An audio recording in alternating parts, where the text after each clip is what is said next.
Hello दोस्तों, welcome back to my channel सफलता का रास्ता। आज हम डिस्कस करेंगे 5000 की मंथली इन्वेस्टमेंट करके कैसे आप करोड़पति बन सकते हैं। Let's begin.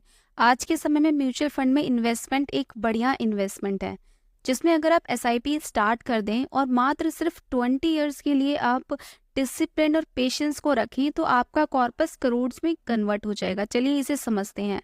आपको मिनिमम 5000 पर मंथ की एसआईपी स्टार्ट करनी है और साथ ही साथ उसमें 10% स्टेप अप ईयरली सेट करना है।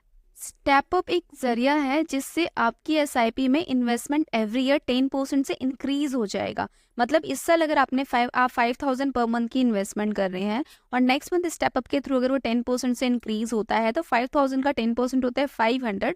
नेक्स्ट ईयर से जो उसकी एसआईपी जाएगी वो 5500 की जाएगी। तो स्टेप अप आई होप आप समझ गए होंगे। फिर भी क्वेरी है तो कमेंट जरूर कीजिएगा। आपको बार बार कोई इंस्ट्रक्शन नहीं देनी पड़ेगी, बार बार आपको कोई चेंजेस नहीं करने पड़ेंगे। कई बार हम ये सोचते हैं कि हमें किस फंड में इन्वेस्ट करना चाहिए। ये तो पता चले चलो हमें इतना अमाउंट इन्वेस्ट करना चाहिए और ये कॉर्पस बन सकता है, बट किस फंड में इन्वेस्ट करें। तो इसका तरीका यह है कि आप अपना 50% जो इन्वेस्टमेंट है वो मिड कैप और स्मॉल कैप में इन्वेस्ट कर दें, क्योंकि जो हमारे पास हॉराइजन है, टाइम पीरियड है, वो 20 साल का है। 20 साल के लिए हम पैसे को इन्वेस्ट कर रहे हैं, तो 50% हम अपना पैसा मिड कैप और स्मॉल कैप में इन्वेस्ट कर दें। उसके बाद का जो 20% पैसा है वो हमें फ्लेक्सी कैप में इन्वेस्ट करना चाहिए, क्योंकि फ्लेक्सी कैप में फंड मैनेजर के बाद फ्लेक्सिबिलिटी होती है। वो अपने according mid cap, large cap, small cap, उसके अकॉर्डिंग वो अपना पोर्टफोलियो बनाता है। 10% पैसा आपको इंडेक्स फंड में इन्वेस्ट करना चाहिए। जैसे जैसे शेयर मार्केट इंक्रीज करेगा वैसे वैसे ही आपका इंडेक्स फंड आपको रिटर्न देगा। रिमेनिंग के 10% आपको लार्ज कैप में इन्वेस्ट करना चाहिए, कि लार्ज कैप में ब्लू चिप बड़ी कंपनीज होती हैं। क्योंकि हमारा हॉरिजन 20 साल का है, हमें डाइवर्सिफाइड इन्वेस्ट हमने किया है, तो CAGR रिटर्न, CAGR का लेमन लैंग्वेज में अगर मैं बात करूं, एवरेज रिटर्न 15% की आ जाएगी। चलिए इसे समझते हैं कैलकुलेशन से। आपने SIP स्टार्ट करी, मंथली SIP करी आपने 5000 की, एनुअल स्टेपअप आपने डाला 10% का।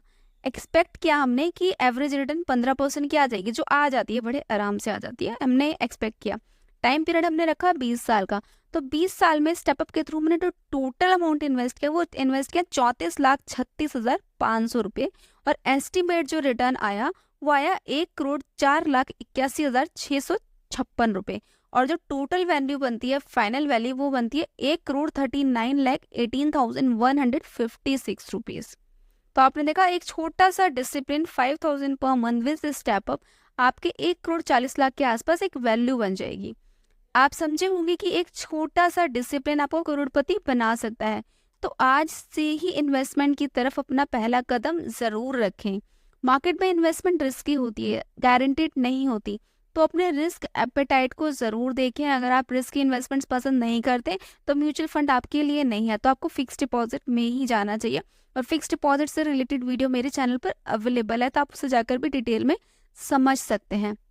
उम्मीद करती हूँ कि आपको समझ आ गया होगा कि हमें कहाँ पे कैसे इन्वेस्ट करना चाहिए, किस किस पोर्शन में इन्वेस्ट करना चाहिए, जिससे हमारा जो रिस्क है वो डाइवर्सिफाई हो जाए। अगर आपको वीडियो अच्छी लगी हो तो मेरी वीडियो को एक लाइक ज़रूर करें। फ्रेंड्स एंड फैमिली को शेयर करें जो जो SIP और स्टेपअप को समझना चाहते हैं। साथ ही साथ अगर आपको फाइनेंस से रिलेटेड वीडियो पसंद है तो मेरे चैनल को एक सब्सक्राइब ज़रूर कर दें।